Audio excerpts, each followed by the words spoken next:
भाइयों, जय भारत, जय भीम, जय संविधान। भाइयों, आज हम बात करेंगे देश में हो रहे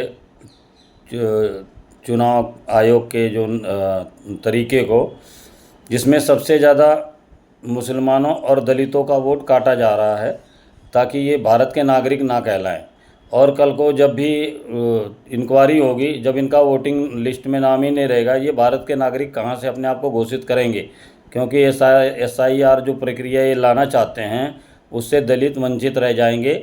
उनका जो विश्वास है वो उठ जाएगा। फिर उनको कहेंगे ये भगोड़े हैं, बांग्लादेश से आए हुए हैं, पाकिस्तान से आए हुए हैं, श्रीलंका से यहाँ आके बसे हुए हैं, तो उनका अधिकार चला जाएगा। तो भाइयों, आप लोगों से अनुरोध है कि आप संविधान में विश्वास करके सब ज़्यादा से ज़्यादा अपने नाम को उसमें लिखवाइए।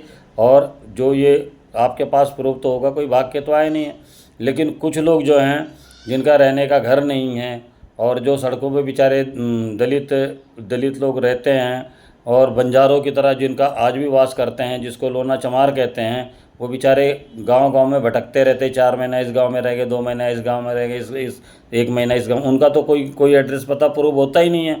बाद में उनको गांव के अंदर भी लोग चोर निगाह से उनको देखते हैं कि ये चोरी करते हैं, शराब पीते हैं, शाम को लड़ाई झगड़ा करते हैं, तो वो कहाँ जाएंगे? वो भी तो भारत के नागरिक हैं, जिनको जिनको मूल निवासी कहा जाता है।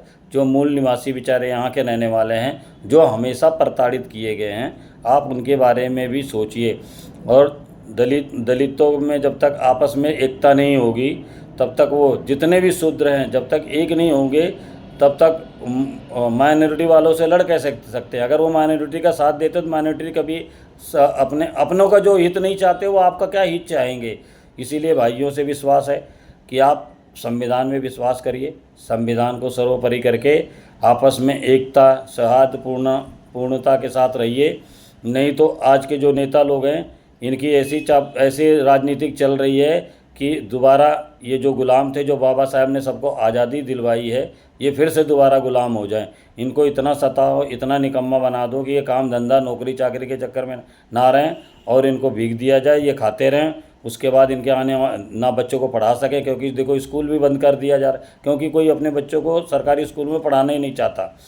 और इसमें सरकार की भी गलती है, क्योंकि जिस राज्य का जो मास्टर जिस ज़िले का जो मास्टर उस ज़िले में उसको पढ़ाने के लिए आज्ञा ना दी जाए, बल्कि दूसरे तीसरे ज़िले में वो उसको पढ़ाए जाके, जब जाके शिक्षा का स्तर सुधरेगा।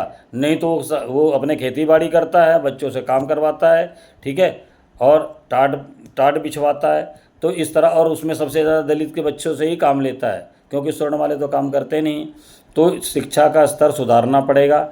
सबका जो संवैधानिक अधिकार है, शिक्षा मौलिक अधिकार है, उसको देना पड़ेगा सभी बच्चे, तभी जाके आगे चल के आप आज़ादी की तरफ बढ़ सकते हैं। अभी दलितों को कोई आज़ादी नहीं मिली, आज भी ये डर से जीते हैं, जबकि हिंदुस्तान पूरा आज़ाद हो गया डॉक्टर बाबा साहेब भीमराव अम्बेडकर के बनाए हुए संविधान के कारण। लेकिन आज भी दलितों के अंदर एक जैसे मतलब दबावपन रहता है।